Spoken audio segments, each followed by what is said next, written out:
So how can our genes play a role in our susceptibility to something like an autoimmune disorder?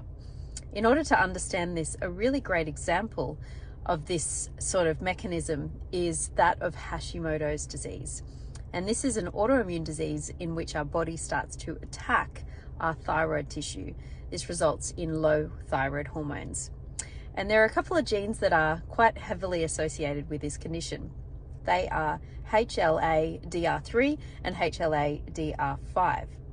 Now, what's really important to understand is that when we need to create a protein and make a protein work properly, essentially we are going to use our DNA, and a very special portion of our DNA for a specific protein is going to be used as a template in order to make that protein. This is called a gene. What's really interesting to understand, without trying to go too much into the deep dive of this, when we are using our protein, we kind of use it as sort of like a recipe. And within that recipe, we use certain nucleic acids, which are adenine, thionine, guanine, and cytosine. And when we are making proteins, we also include uracil. These nucleotides are going to be bonded together in very specific ways.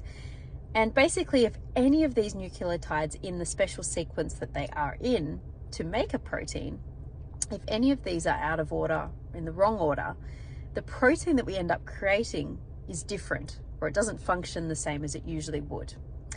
What we need to understand about autoimmune conditions is that there is some kind of malfunction within our immune system. And what's really interesting is there is quite a lot of research now coming out that shows that the one thing that a lot of, and in fact all autoimmune conditions have in common, is a malfunctioning MHC molecule. So this is a very special protein that we have on our cells that is kind of like a name tag. It's sort of like an identifier to say, I am tissue of the body, don't attack me. And as we know, when we have an autoimmune disorder, it's basically the immune system getting confused, having a low immunotolerance, and thinking that our own tissue is something that is actually pathogenic. So as you can imagine, it's very, very important that the mechanisms by which we are able to distinguish what is foreign and what is not is very important. And as I said, this is where the MHC molecule comes into play. It's the name tag that says, I am part of the body, I'm not foreign, don't attack me. Because of course, if something comes into the body that is foreign, that shouldn't be there, like a pathogen, some kind of parasite or something, it won't have an MHC that we can recognize. If it doesn't have a recognizable MHC, our body will attack it. And our immune system is very effective at attacking whatever it is that doesn't have an MHC molecule that we are aware of. So as you can imagine, if we have an autoimmune disorder, it's usually because our MHC molecules are not functioning properly. This means that the immune system's getting confused and it is seeing that cell as being something that is foreign.